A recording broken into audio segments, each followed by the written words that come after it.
Good day, fellow rockers and moshers. Welcome to the Metal Connection, the connection to all things metal. I'm J-Dub, and today I'm just gonna do a collection update. This is probably stuff I ordered somewhere in October, and I received at the end of October. So I'm gonna kick it off here with a bunch of CDs, and I think there's about a stack of 14 here. I'll try to zip through them here as quickly as possible here for you guys, and provide a little bit of information because there's probably a lot of obscure crossover type stuff here. So I'll try to explain how cool that kind of stuff is. Anyway, first up is Devastation, U.S. Thrashers. Nice thick thrash sound. I'd say if you like Sepultura, this would definitely be up your alley. You know, Sepultura, Destruction, that sort of thing.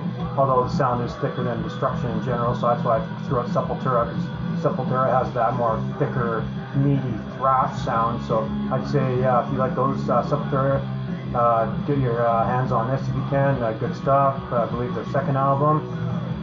Next up is Wolf Spider from Poland, or a Polish band here. This was technically their first album that they actually recorded in Polish lyrics in '88, and then a couple years later in 1990 they actually recorded the lyrics in English, and this is the English version that they did release officially. Again, the dates are kind of wishy-washy because they originally wrote the music in '88, but then they recorded the English lyrics in 1990 with the songs that they wrote in '88 over top. So, you know, I would kind of just technically consider this their first 1988 album. So definitely killer stuff here. Oh, and anyway, this is Technical Thrash. Very cool technical thrash band. There's kind of some jokey type songs right here. It's like Sex Shop, It's Only Vodka, Sex Maniacs. So they don't take themselves too seriously, but you know, the technical thrash aspects they do take seriously. So definitely cool band. They have a couple albums after, and I'm trying to get my hands. Actually, well, I was supposed to have one, but it got lost in the mail. So the company's resending it to me. So that's going to be a while for that one. Next up, controversial. You got Surith Ungol, and I know his vocals can be a little, you know, for the taste, so to speak. But there's definitely, you know, this is 1981. They had some couple albums that were only released on tape, so this would be kind of their official first album, so to speak. And yeah, there's kind of just some cool psychedelic kind of pre-heavy metal stuff going on here. You know, a bit of cult stuff, but you know, in general, it's kind of that pre-heavy metal boom that happened kind of a couple years later. So they were ahead of the pack in terms of that kind of stuff. So and then going back to the vocals, I'd say it's like if Brian Johnson from AC/DC had way less talent, that's what his vocals sound like. So it's very I wouldn't even know the word for it, like off-putting vocals. But I'd say, you know, the more you listen to it, the more you get adjusted to it, and it's not that big of a deal. If anything, it's more unique just for the fact that it is so different. But you know, he's definitely not as good of a singer as Brian Johnson or someone like that. So definitely cool stuff. Anyway, US guys. Next up, definitely probably not for everyone, but this is kind of Militant Mothers here. 1990. It's kind of more of a alt rock, light hardcore. Definitely cool stuff though. Regardless, you know, might have some appeal to some metalheads. But you know, it's kind of more of an alt rock, light hardcore. There's definitely some hardcore vibes, like some punk hardcore vibes. But you know, they kind of blend it all nice with a nice little alt metal, you know, light hardcore thing. So that's kind of cool. This was something I couldn't even find like a real preview of on YouTube or anything on the interweb. So I kind of just took a chance. Again, it was cheap, so I just took a chance on it. And that's cool. You know, cool little cover too. And next up, oh yeah, okay, Clown Alley this is Clown Alley from. It's actually really hard to see the cover, but it's not that great of a cover in general. This is Clown Alley from 1986. And these guys mean business. This is an all-out crossover thrash attack. Yeah, very fast, aggressive thrashing going on here. These guys mean business. If you can get your hands on it, check it out, definitely. Next up is Sado. This was Sado's last album, their 4th album. I believe it was their last. So they had 3 albums prior. German band, I believe. I believe they're a German band. And you know, this is more leaning into the glammy arena rock kind of sounds of the later back half of the 80s, when bands were doing a lot of the bigger arena rock sound. So it is kind of leaning towards that glammy type sound. Again, it's not glam because they're not from US, so, but you know, say if Germany did have like a glam scene, this would be kind of up that thing. And you know, I like it. The vocals are different, so it's definitely unique. I know some people don't like the vocals in particular, but I'm not super fussy with my vocals. I like a lot of hardcore music where they don't really care about their vocals. It's more just about the music. And you know, there's definitely some catchy tunes on this kind of stuff. That's catchy. I like it. You know, check it out if you're into that kind of stuff. Next up, we got Suck Speed.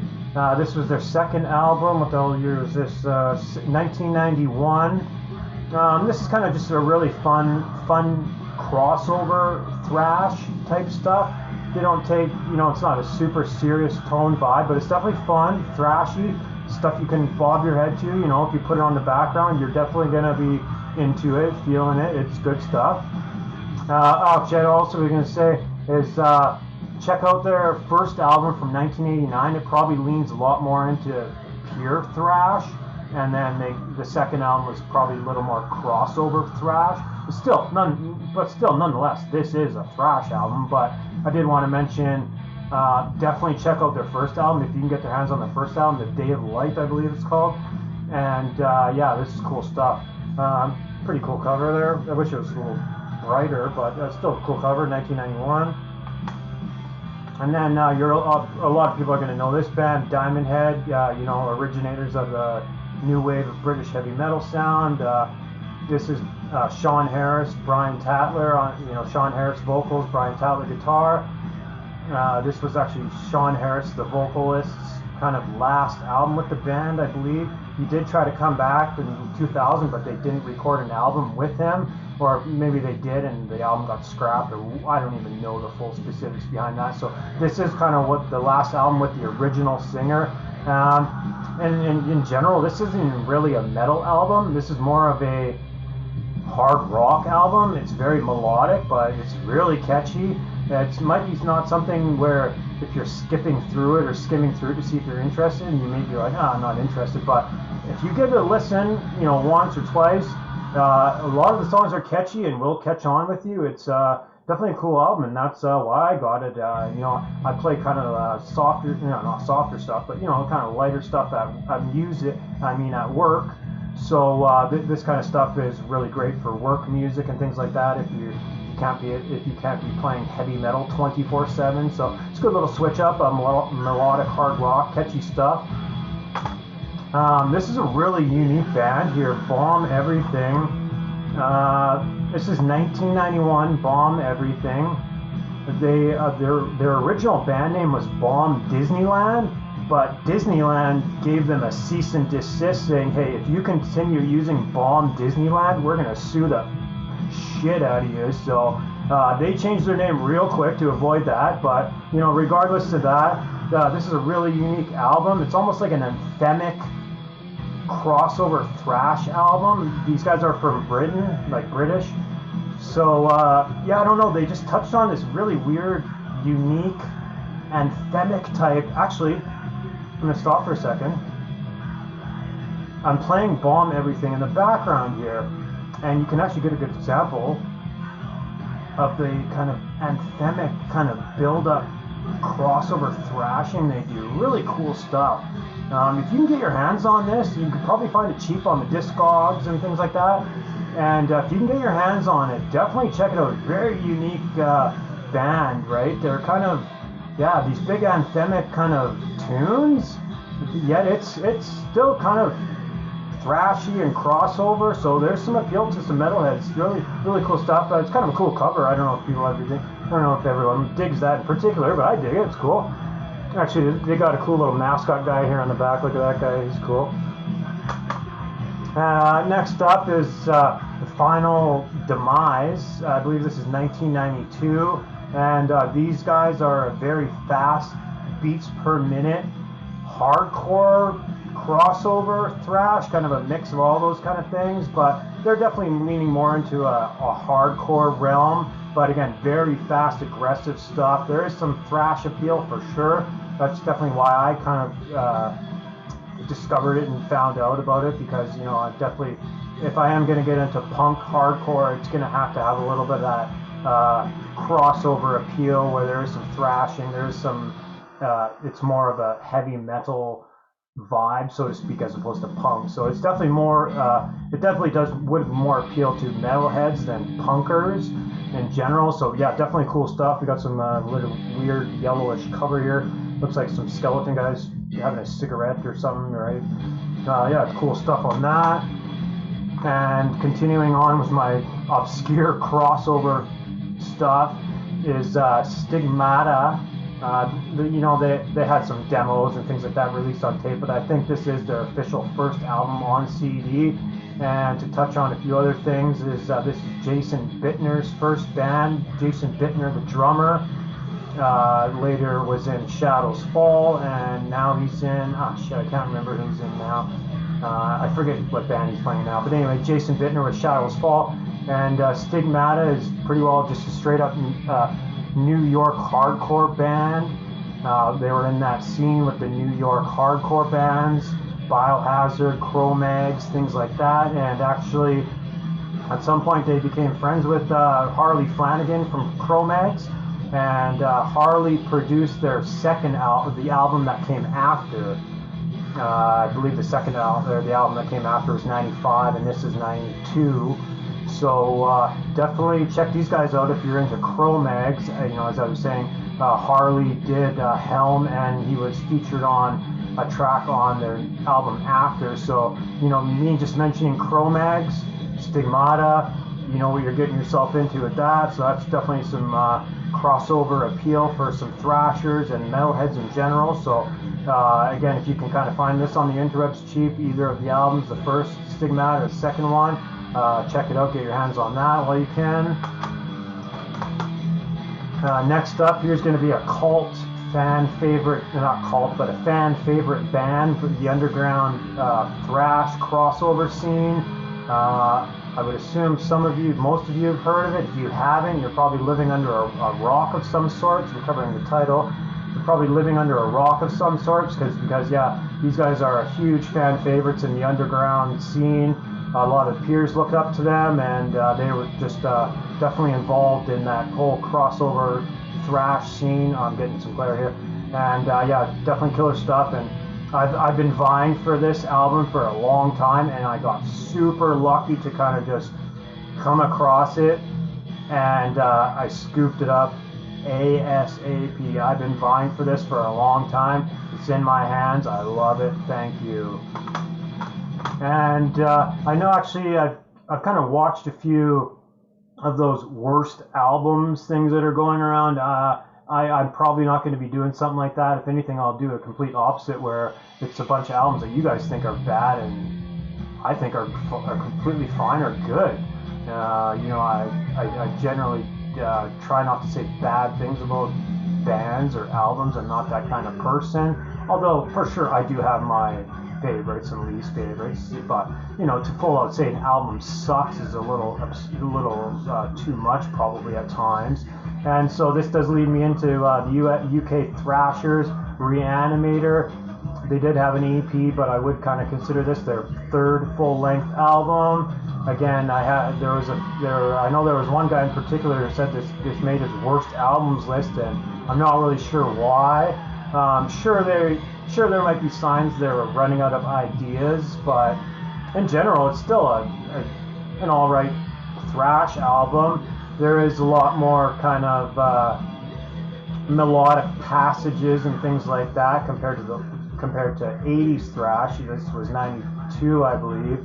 But again, you also have to remember, in 1992, Metallica already put out the Black Album, so this is much more of a thrashier tone than what Metallica was doing on Black Album. So to say this is terrible is probably out of line. There was a cover song in the middle in the middle of third song in, so maybe that's where some people were turned off with the cover song right in the middle of the album. But once you get through that cover song, there's a 9-minute song with a kind of mid-tempo melodic up and down thrashy kind of tune, and after that there's a bunch of great tunes. So if you did think this was terrible, revisit it. It's not that bad. Again, it was good enough for me to buy it, that's for sure. And last up is Battlefield. Where the hell are these guys from? Germany. And this is really interesting. I typically don't buy a lot of progressive hard rock or progressive metal, but I'm kind of a sucker for female-fronted bands. So this is a female-fronted band, and when Battlefields first started, they put out a mini album, and they were an all-out thrash band. It was a little mini EP, a mini album, so to speak, and they were an all-out thrash band. And that was '88, and then as they moved into the '90s, this is the third album, but the second album, they started shifting in more of a progressive sound, and even by this third album, they went full-on progressive. So this album's pretty full of mid-tempo, progressive, slower tunes. But if you are into the females or the female-fronted bands or weird progressive metal, there definitely is some metal aspects to it for sure. So it is a metal album. It's just a really slower mid-tempo prog metal album. I do remember I picked this up with the Leeway album, because the seller that had the Leeway album also had this just really cheap, so I just added this to the order just to kind of balance the order out, really cheap. So I did pick that up with the Leeway album, so that's killer stuff. Anyway, and that's kind of my collection for the day. I'm hoping to do another collection update. I'm getting a little backlogged here because I knew I was going to be starting the channel, and then I was doing some group shows, and I got a little backlogged with some collection updates here. So I'm probably going to do another collection update here in the next 3-4 days, and then shore it all up. And anyway, great. Thanks for watching, and mosh, subscribe, and see you later.